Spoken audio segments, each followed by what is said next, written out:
कोण म्हणते अलग आहे? मी कितीक पुरावे देतो का ते एकत्र आहे म्हणून.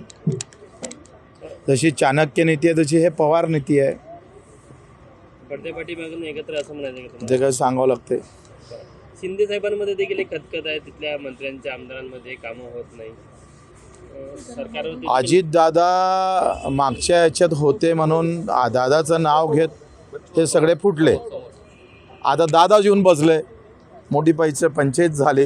राजकारणात ह्या सगळ्या गोष्टी मोठ्या अडचणीच्या, म्हणजे महाराष्ट्रातलं राजकारण BJPनं यावर्षी पुनर्रचना होणार आहे आणि व्यवस्थित गेम करायचा होता. प्रत्येक मोठ्या राज्यात BJP व्यवस्थित स्थान घेऊन आहे, कारण पुनर्रचनेमध्ये राज्य आणि देश हा एकत्रित जर असलं तर पुनर्रचना म्हणावी तशा पद्धतीनं केल्या जाते. हा त्याच्या मागचा व्यवस्थित डाव आहे.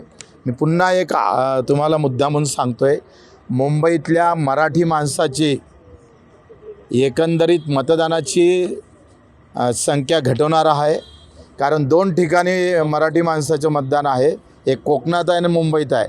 ते लगेच एक पत्र काढणार, नवीन कायदा अस्तित्वात आणेल आणि जो दोनही ठिकाणी मतदान ठेवन त्याला 15,000 रुपये दंड. अशा पद्धतीचे काही संकेत आम्हाला भेटले आहे.